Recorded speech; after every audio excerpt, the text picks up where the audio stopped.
Muy bien, vamos a hacer una introducción del siguiente bloque del curso de Matemáticas 2 que corresponde a cuadriláteros y polígonos. Esto ya es correspondiente al segundo parcial. Bueno, tenemos teoremas importantes de los cuadriláteros. Antes vamos con las definiciones o la clasificación, pues digamos, más apropiada de los cuadriláteros. Los cuadriláteros son polígonos de 4 lados y, bueno, se clasifican en dos categorías: paralelogramos, en los cuales sus lados opuestos son paralelos, y los trapecios, ¿sí? En el caso de los paralelogramos tenemos al cuadrado, al rectángulo, al rombo y al romboide. Y en el caso de los trapecios tenemos varios: trapecio isósceles, trapecio rectángulo, trapecio isósceles, que es parecido a este, y el trapezoide.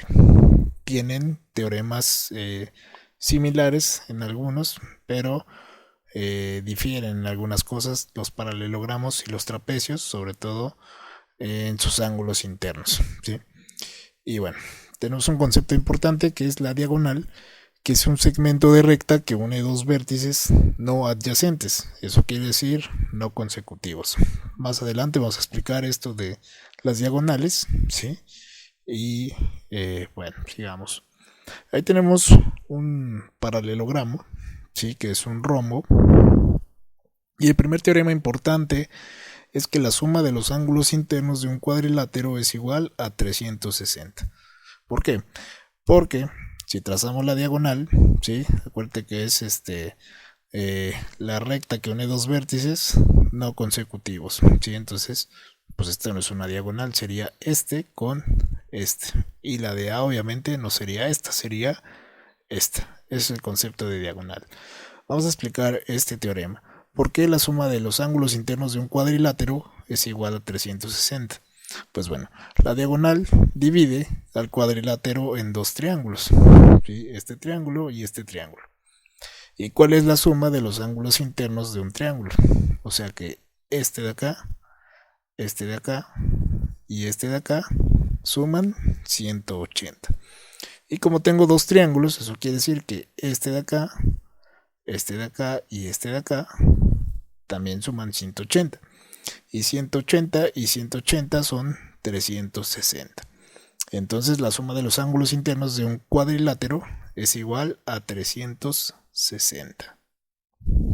Otro teorema es que los lados opuestos de un cuadrilátero son iguales, solo en los paralelogramos, ¿sí?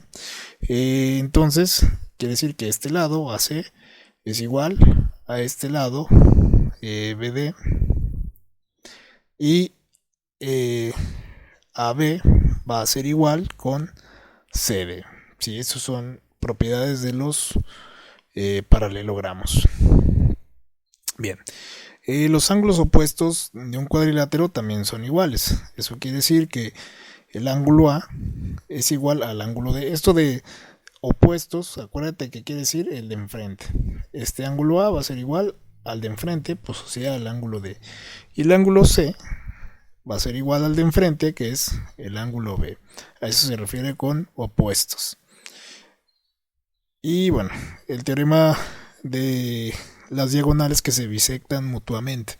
¿Eso qué quiere decir? Que esta diagonal parte a este ángulo en dos ángulos iguales, ¿sí? Lo mismo sucedería si yo trazo la diagonal de A a D. Este ángulo de acá se divide en dos partes y este ángulo de acá se divide en dos partes. Y la diagonal divide el cuadrilátero en dos triángulos congruentes. Y otro teorema importante es que los ángulos adyacentes, o sea, consecutivos, quiere decir este y este, son suplementarios. A con B sería suplementario, B con D serían suplementarios, es decir, este ángulo y este ángulo suman 180. Luego D con C también son suplementarios, y el ángulo C con el ángulo A también serían suplementarios. Muy bien, vamos a ver algunos ejemplos de las propiedades de los ángulos internos de un cuadrilátero. Vamos al primer ejemplo. Dice: determinar el valor de X y el valor de los ángulos A, B, C y D. A, B, C y D. ¿Sí? Tenemos dos ecuaciones. Este ángulo mide 8x menos 50 y este ángulo, el D, 2x más 30. ¿Sí?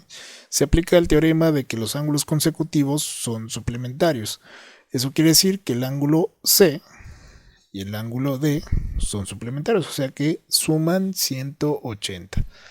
Podemos escribir entonces que 8x menos 50 más 2x más 30 suman 180. Acuérdate de lo que tenemos que hacer: x de un lado, números del otro lado. ¿Sí? Me queda entonces 8 más 2x igual a este 50 que tiene un menos, pasa como más, y este 30 que tiene un más, pasa al otro lado como menos.